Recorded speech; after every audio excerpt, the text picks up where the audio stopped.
Les martyrs d'Algérie, 1994-1996.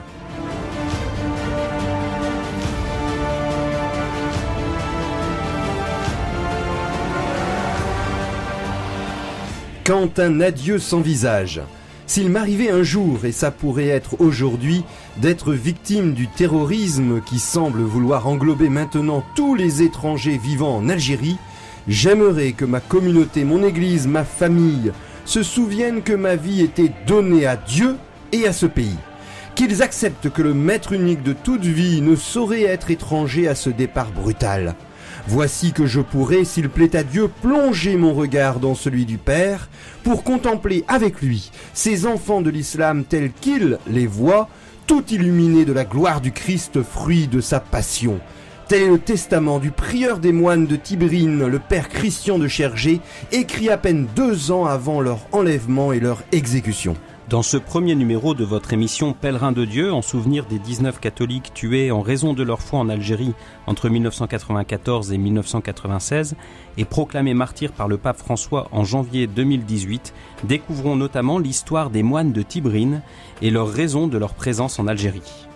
Pèlerin de Dieu sur RCF Nord-de-France.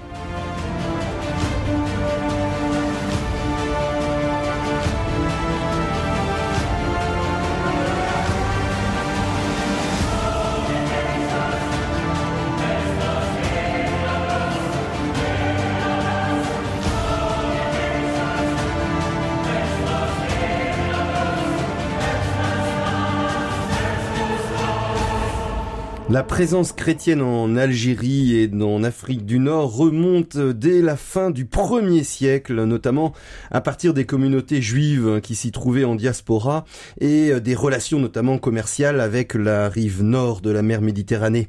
On peut, sans refaire toute l'histoire de la christianisation de l'Afrique du Nord, on peut évoquer simplement les saintes Perpétue et Félicité, martyrisées à Carthage en 203, les papes, les berbères, libyens, Victor Ier à la fin du IIe siècle après Jésus-Christ, les grands personnages Tertullien à la fin du IIe siècle, Saint Cyprien également évêque de Carthage, nous sommes au milieu du IIIe siècle, et puis surtout Saint Augustin, grande figure, gloire de l'église du Maghreb. Et puis ce christianisme antique va être balayé par les barbares vandales, nous avançons, nous sommes au VIe siècle, près de 5000 clercs ou laïcs catholiques sont persécutés, imaginez-vous cette Afrique du Nord peuplée d'une centaine d'évêques. Puis c'est un retour au VIe siècle, l'Empire romain d'Orient dit byzantin qui reprend ses territoires avant que le 7e siècle, et notamment en 647, surviennent les premières expéditions arabo-musulmanes. Et finalement, du 12e au 19e siècle, l'Église en Algérie a perdu tout caractère autochtone. Elle ne subsiste que par la présence de chrétiens étrangers, soit commerçants venus de la rive nord de la Méditerranée, consuls et personnel des comptoirs marchands établis dans le pays, sur la base de traités passés avec les souverains locaux. Dans ces comptoirs, il y a généralement une église avec la chapelle et puis des prêtres desservants. Au XVIIe siècle, Monsieur Vincent, le fameux Saint Vincent de Paul, envoie quelques lazaristes. On connaît également un nombre important de captifs kidnappés en mer par les corsaires, ou alors la présence de mercenaires. Il faut attendre le 19e siècle et l'arrivée des Français en 1830 et l'instauration du régime colonial pour qu'un évêché soit installé à Alger, dont le premier titulaire est Monseigneur Dupuche, en 1846 un nouvel évêque, et puis en 1867 Monseigneur Laveugerie, qui va notamment appeler des missionnaires d'Afrique les Pères Blancs et les Sœurs missionnaires de Notre-Dame d'Afrique les Sœurs Blanches. Donc cette église se développe dans un contexte colonial. Alors lorsque les moines ont été assassinés en 1996, très peu de gens connaissaient l'existence de l'abbaye de Tibrine qui avait pourtant une existence remontant à plus de 150 ans, mais qui était passée par des péripéties très fortes et qui avait profondément changé de vocation par rapport à sa fondation première. Alors retraçons-la en quelques traits rapides. Donc au au milieu du 19e siècle, il y a cette chrétienté de l'Atlas qui s'implante notamment avec des coloniaux et donc qui sont chrétiens, des Français venus de métropole et qui ont leur vie spirituelle et pour lesquels il est important qu'il y ait ce lieu de ressourcement, une abbaye qui se fonde un peu à l'ouest d'Alger, beaucoup plus sur la côte que ne l'était Tibrine. Donc cette abbaye est assez prospère, elle est très bien dotée, mais donc au cours des conflits entre l'État et l'Église au début du 19e siècle, il faut repenser les choses. Il y a les peurs des confiscations notamment, et puis l'abbaye, comme dans de nombreuses abbayes en France, est chassée.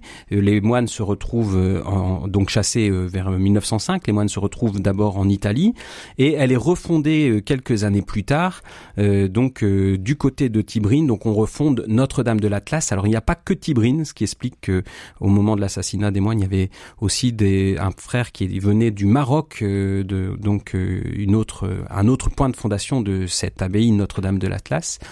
Donc Tibrine est assez largement dotée, plus au sud d'Alger, un peu plus isolé, et donc avec toujours cette vocation de servir de point d'ancrage spirituel à ces 900 000 catholiques qui peuplent le pays.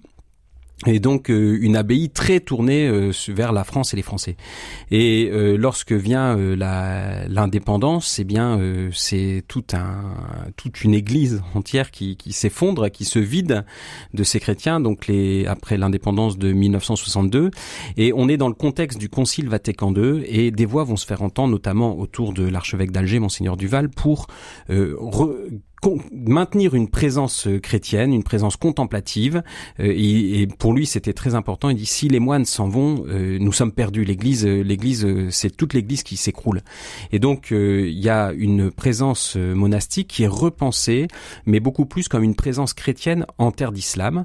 Et donc il va connaître aussi quelques difficultés. La plupart des terres sont redonnées à l'État algérien. L'abbaye est considérablement réduite, mais donc c'est cette petite communauté qui va vivre les vicissitudes de l'État algérien pendant des années, qui s'implante dans un autre esprit marqué par celui du Concile, tourné sur le dialogue avec l'islam et donc une vie contemplative en terre d'islam, donc dans un esprit totalement différent de celui de la fondation originelle, qui était plutôt un ressourcement de l'Église. Là, on est dans un contexte de rencontre interreligieuse. Être moine en terre d'islam. Le sens d'une présence chrétienne en pays musulman ressurgit, et on est tout à fait dans la foulée de ce qu'avait pressenti le Charles de Foucault, être priant au milieu d'autres priants. Alors, vous l'avez dit, ce sont des moines trappistes. On peut peut-être faire un retour en arrière pour comprendre cet ordre qu'on appelle cistercien, c'est-à-dire l'ordre qui a été refondé au Moyen-Âge, au XIIe siècle par saint Bernard de Clairvaux, lui-même s'inscrivant dans la grande tradition des bénédictins de saint Benoît de Nursie au 5e siècle, père des moines en Occident. Et donc ces trappistes, ils appartiennent à l'ordre cistercien de la stricte observance, connu aussi qu'on les appelle trappistes. En fait, cet ordre religieux a été refondé, c'est tout à fait étonnant, hein, les ordres monastiques sont refondés régulièrement, et là nous sommes au XVIIe siècle. Après une phase de déclin et des divisions au sein de l'ordre cistercien, l'abbé de la Trappe, Armand Jean Le Boutillier de Rancé, initie un puissant mouvement de réforme favorisé par ses nombreux écrits et qui lui permettent de redonner un souffle à cet ordre cistercien.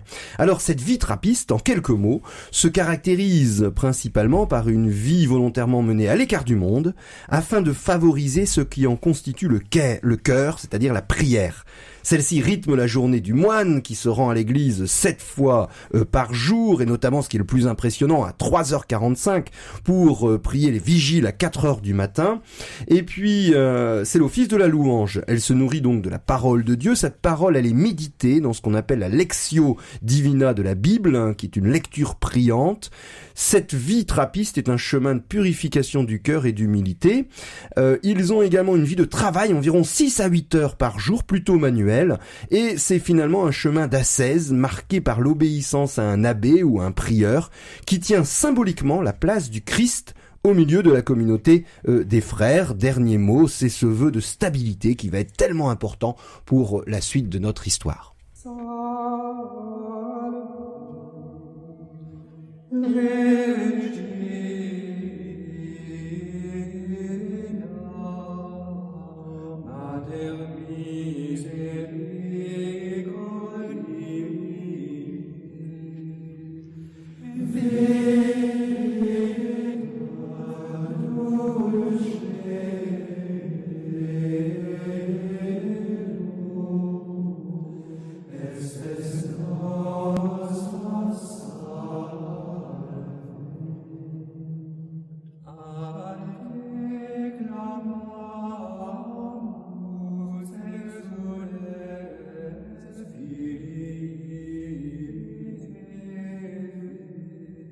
Pèlerin de Dieu sur RCF Nord-de-France.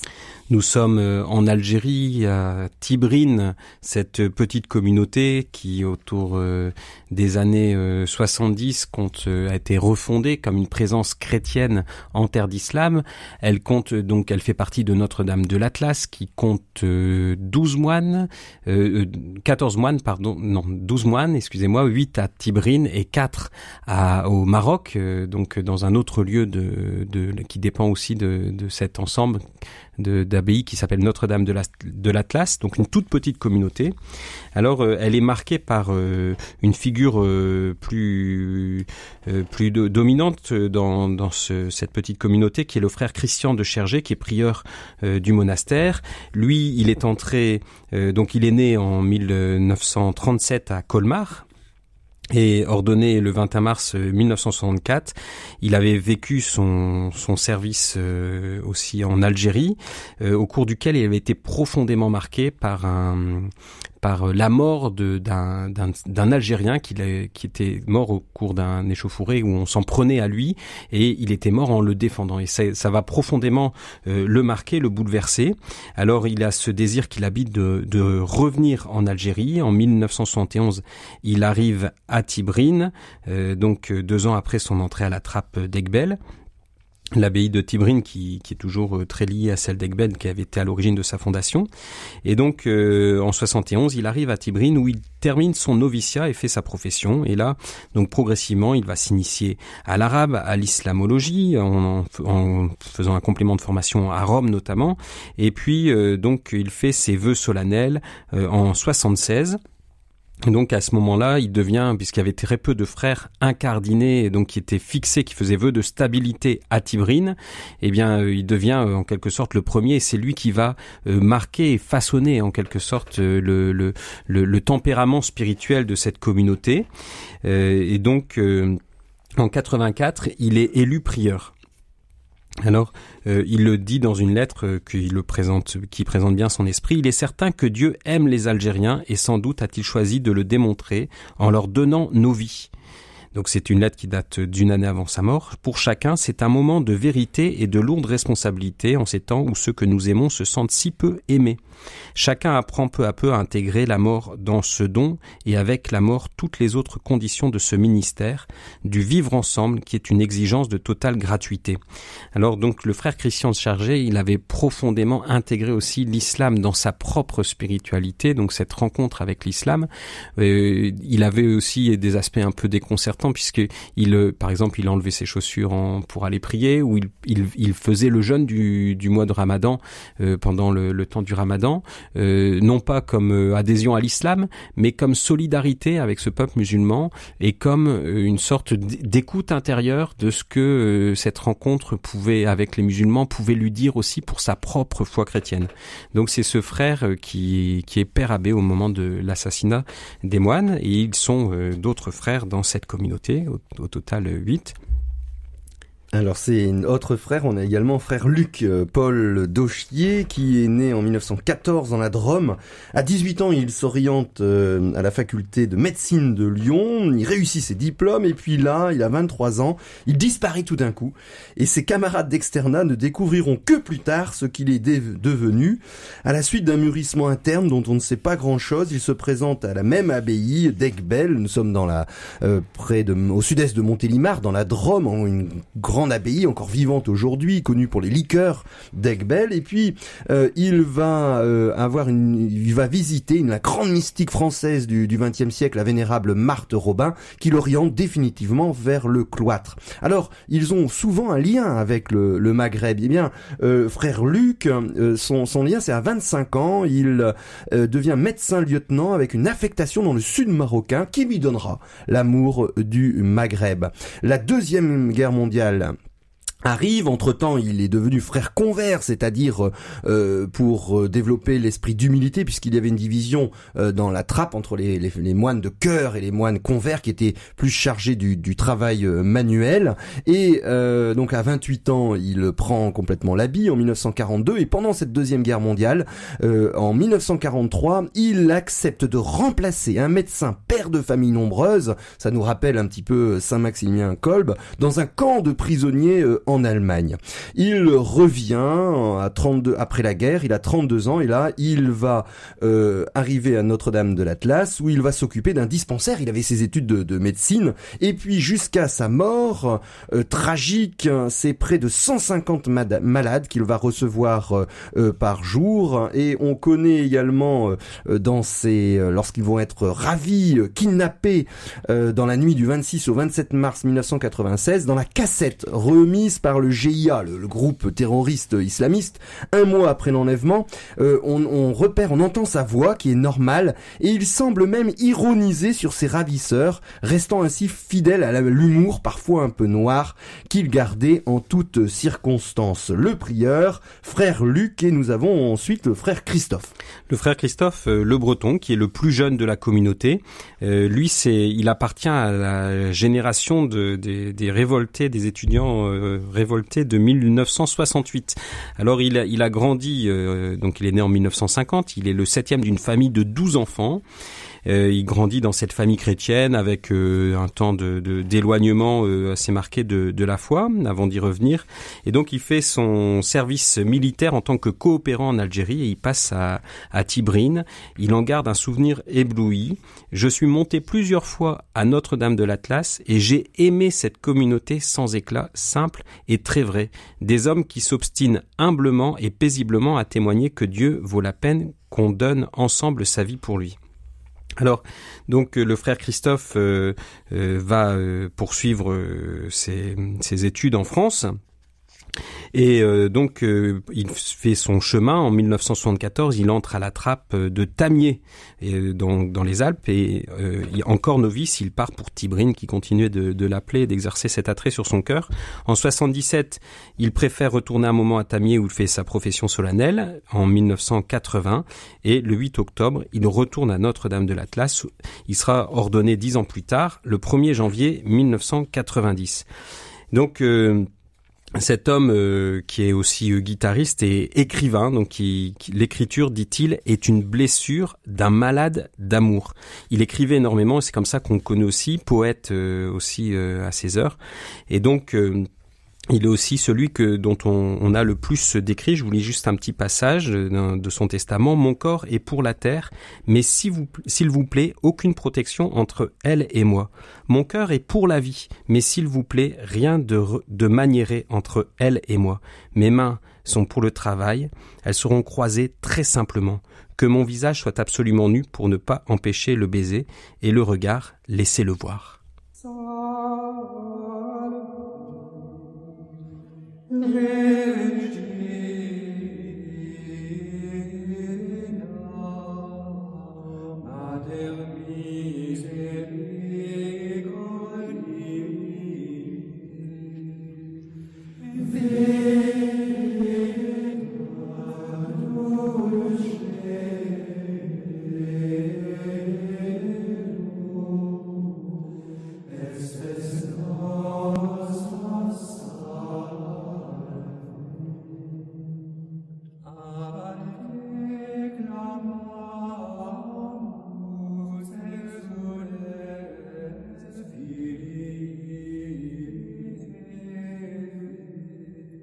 Pèlerin de Dieu sur RCF Nord-de-France. Vous avez pu apprécier le Salve Regina cistercien.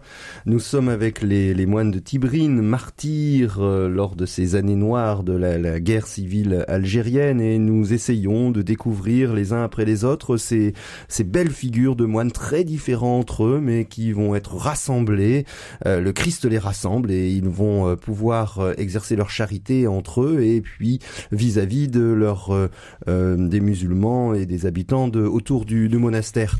Alors les autres frères, on peut évoquer la figure de frère Célestin Ringard, qui est né en 1933 et c'est un Nantais. Il va faire ses études à cette époque-là de petits séminaires, grands séminaires, avec un service militaire en Algérie. Il y a souvent un point commun qui explique qu'ils vont donner leur vie pour devenir moines trappistes au Maghreb, au Moyen-Orient. Ce frère Célestin va connaître une expérience paroissiale alors qu'il est prêtre au nord de Nantes, et nous sommes juste après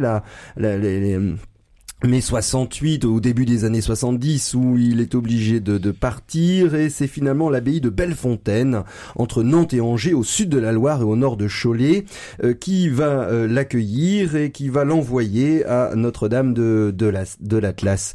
Il est accompagné également par frère Michel, qui est né en 1944, aussi également en Loire-Atlantique, toujours à l'abbaye de Bellefontaine, issu d'un milieu peut-être relativement populaire, la ferme paternelle, jusqu'à l'âge de 14 ans, où il partage son temps entre les travaux des champs et les soins des animaux de la ferme. Il rejoint un séminaire et puis il a aussi une expérience de prêtre ouvrier dans la banlieue de Paris, grâce à l'Institut du Prado fondé par le père Chevrier. Il va même aussi à Marseille, dans la grosse entreprise de métallurgie Alstom Atlantique, pour enfin tout quitter, cet enfouissement total dans le monde. Il va l'abandonner pour un enfouissement total dans la vie monastique avec au monastère de Bellefontaine, et pour atterrir dans ce beau monastère de l'Atlas. Il reste encore deux frères, le frère Bruno et le frère Paul. Alors, commençons par le frère Paul, qui était de la communauté de Tibrine lui aussi, né qui était relativement jeune, donc parmi les plus jeunes. Non, je me trompe, pardon. Il était de 1939, donc il avait 56 ans quand il a été martyrisé. Et donc lui, c'est le frère Manuel, très habile dans les travaux manuels, notamment c'était le plombier de la communauté. Donc il vient de Haute-Savoie, il a travaillé avec son père comme forgeron, puis il a fait une formation professionnelle et est devenu donc un plombier très expert. Alors à la mort de sa mère, en 84, il est entré à l'abbaye Notre-Dame de Tamier, lui aussi, donc comme le frère Christophe, et de là il est parti pour Tibrine en 89, où il avait fait son service également son service militaire en Algérie comme parachutiste, officier parachutiste entre 1960 et 1961. Donc ça l'avait aussi marqué et imprégné son cœur d'un certain appel pour ce pays. Donc il part pour Tibrine en 89 et fait sa profession solennelle en 91, où il va vivre cette vie profondément donnée, donc dans l'humilité. Et on a parlé également du frère Bruno, qui lui n'est pas de la communauté de Tibrine, mais celle de Fès au Maroc. Donc une autre communauté de 4 frères qui dépendait également de Notre-Dame de l'Atlas. Alors le frère Bruno, lui, est supérieur de la maison de Fès, et c'est un homme mesuré et très très humble. Il est né en 1930 à Saint-Mexan. Alors il a d'abord fait ses études au séminaire ses études de théologie au séminaire de Poitiers. Alors donc après son service militaire en Algérie, il est ordonné prêtre le 2 avril 1956. Entre 56 et 80, il a enseigné au collège Saint-Charles de Thouars, et à 51 ans, c'est là qu'il est entré à la trappe de Bellefontaine. Donc il a senti cet appel pour la vie contemplative, religieuse. Il quitte donc le ministère séculier et de prêtre enseignant pour la vie contemplative, et part pour Tibrine en 1984. Il fait sa profession solennelle à Tibrine en 90. Alors en 91, il était devenu responsable de cette maison annexe de Fès. Et au moment de la prise d'otage, il se trouvait donc avec les autres frères depuis quelques jours à Tibrine, puisqu'il devait y participer à l'élection du prieur qui devait se produire là avec la réélection prévue du frère Christian de Chergé. Mais il reste 2 rescapés, les frères Amédée et Jean-Pierre. Les ravisseurs pensaient qu'il n'y avait que 7 moines. Frère Amédée, lui, est né en Algérie en 1920, c'est l'un des plus anciens. Il rejoint à 26 ans la trappe Notre-Dame de l'Atlas et il va aider le frère Luc comme infirmier. Et enfin le frère Jean-Pierre qui est tout à fait étonnant parce c'est un survivant absolument incroyable. Il était moine à l'abbaye de Timaduc et il avait déjà été survivant mobilisé. En fait, c'est un Lorrain qui faisait partie des malgré eux mobilisés dans l'armée allemande pour aller sur le front russe, et une tuberculose providentielle lui évita cela.